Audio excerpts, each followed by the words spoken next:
National champion at 165 pounds, Shane Griffith of Stanford. Congratulations. Kyle Klingman has our first question. Shane, we've asked you this throughout the course of this tournament, but when you win the championships, how much of that drive was Stanford dropping wrestling?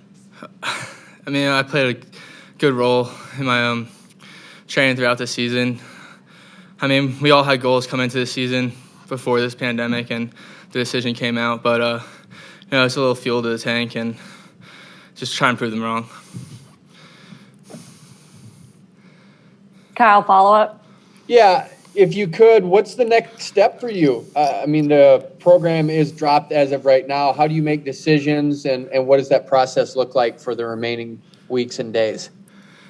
Yeah, just keep fighting the fight. I mean, whether it's a week-long battle, a year-long, 10 years, who knows? I know we're going to keep fighting the fight. I released a statement earlier this year about my decision. I had to go into the portal just to explore my other options because this is my first time actually being able to compete at NCAA, so I have a couple of years of eligibility left.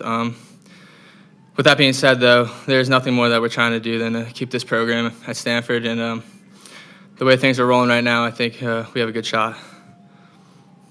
Gary Abbott, USA Wrestling. Shane, by winning tonight, you've earned a spot in the Olympic trials in 2 weeks in Texas. Will you continue training and go to that event as well? To be determined, honestly. I have finishing up school this year, so I have a little bit more to do. That's my priority right now. So depending on my classes and if I have the right training environment out in California, I'll definitely try to give it a shot. But right now, I'm focused on education and graduating. Thank you. Thanks. Mike Finn, Win Magazine. Shane, are you surprised what has happened at Stanford or what happened with such a school that's known for academics? And also, could you talk a little bit about your coach, Jason Borelli, how he's dealt with this? Yeah, for those that don't know, last July I was actually on a beach. I was on vacation. I got a call from Borelli about the news, and we found out about 10 minutes before the whole world knew. He's been awesome during this time. Like I said, he's fighting the fight and never giving up. I mean, honestly, if he wasn't our coach, I doubt we even had a season this year. He was so persistent about it.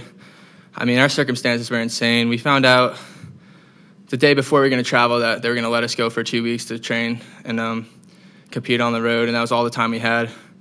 But we raised the money. They haven't given us a straightforward answer about why we're cut, so that's just the main thing right now because we try to just comply with them, with everything they wanted, their demands, and I don't know, we keep giving them what they want, but we don't get an answer in return. Kyle Klingman, follow-up. Number one, do you think this championship helps in the fight to save Stanford wrestling? And then the question after that would be, what was it like to have the chance of keep Stanford wrestling in the crowd? Yeah, I mean, hopefully this helped for the better. I mean, from what they were saying, nothing was going to change their decision for no apparent reason. So I don't know. Hopefully this makes them look a little bad and more people kind of raise awareness of the situation. And the final, that was awesome. I've said in the other interview, wrestling's a really close-knit family, and I had so many people reach out to me, just supporting me in this this difficult time. So it just shows how close the wrestling community is, and it's great getting the word out there, and I don't know, trying to fight the fight with us. James Cratch of New Jersey Advanced Media, go ahead. Shane, I have to imagine there's a lot of pressure, maybe externally, internally on you guys to carry this weight of trying to save the program into this event. Did you feel that at all when you went out there tonight? A little bit, honestly. Just like I said, a lot of people reached out to me, so I felt like I had a job to go out there and get the job done and finish this, Cinderella story, you could call it, whatever. But we've trained forever, most of our lives, and that's another thing I talked to my dad about is he told me we trained for this past 18 years or however long I've been wrestling, so there's no reason to be scared or just go out there and do what I know to. Got a last question from Gary Abbott. Shane, you got a number 8 seed after getting beat in the conference tournament, and obviously earlier in the year people thought you were the best guy in the country. How did you address that loss and get prepared so you could come here and just tear through the bracket?